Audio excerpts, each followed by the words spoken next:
I stared at my phone, the blue glow of the screen illuminating the dark living room like a cold neon sign. The message was short, almost careless. Married my coworker. Don't wait up. That was it. No explanation, no apology, not even a name. Just a sentence that shattered 11 years of marriage with all the subtlety of a brick through glass. I read it again, hoping the words would somehow rearrange themselves, reveal a missing punchline, or at least show a typo that made it all less devastating. But the text didn't change. She was in Vegas for a 3-day work conference. Or at least that's what she'd told me. I had kissed her goodbye at the airport, made a joke about bringing me back something tacky from the gift shop, and now here I was, sitting on our couch, still in yesterday's clothes, holding the kind of message you only see in bad movies or nightmares. The clock on the wall ticked past 2:17 a.m. Our 2-story house, my house now I guess, felt unbearably silent. I tried calling her, once, straight to voicemail. Then I opened our joint banking app. The hotel charges were there.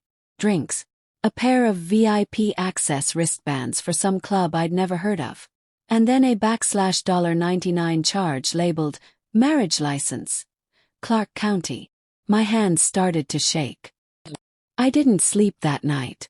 Instead, I sat at the kitchen table, staring at our wedding photo hanging above the counter. Emily was in her late 20s then. Freckles scattered across her nose, smile bright enough to eclipse the world. I remembered how hard we fought to buy this house, how we saved for our future, how we built everything together. And now she was probably asleep in some overpriced Vegas suite with him. Felt sick.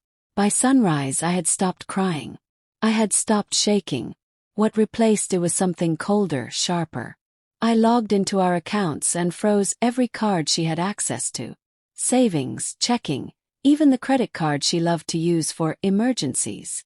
Then I called a locksmith. By the time the sun burned through the morning clouds, the locks were changed. Her key wouldn't work even if she flew home that instant.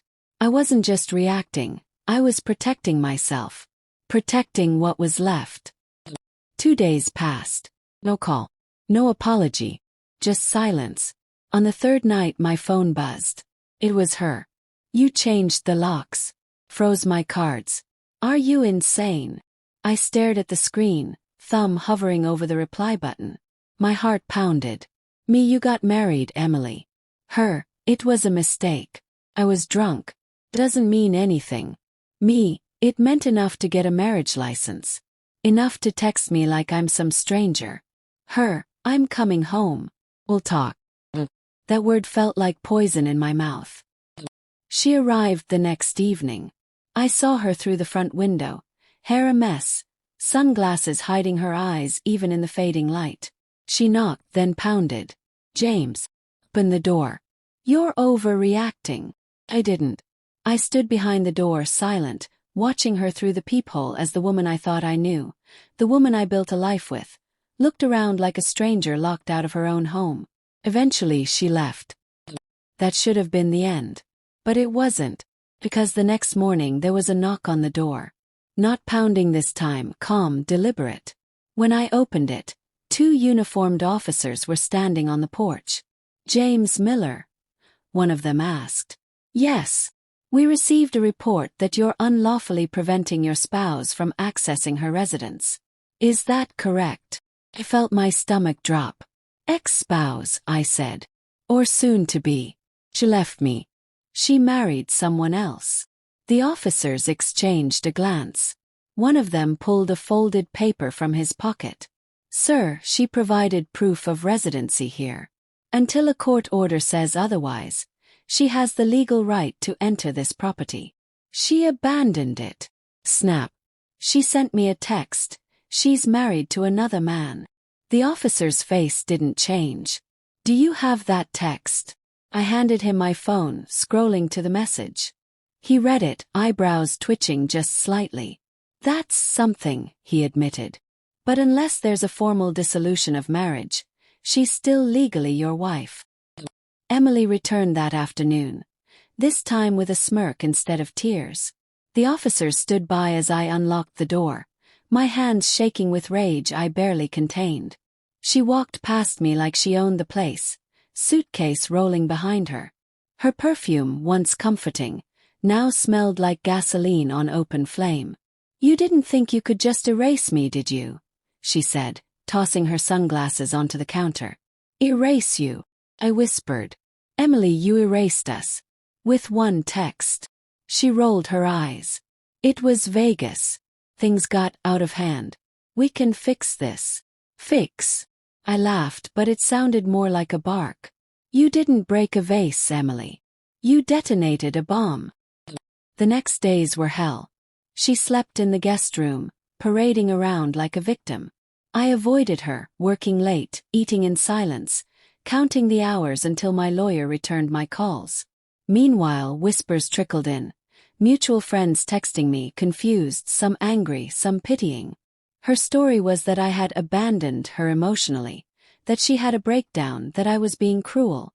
I saved every text, every bank transaction, every screenshot of her drunken Vegas escapade plastered across her coworker's Instagram with captions like, "Best night ever," and "New chapter."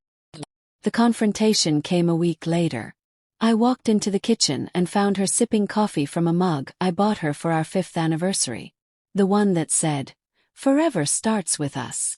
"I filed for divorce," I said quietly. She didn't flinch. "You'll regret that. Judges don't like vindictive husbands."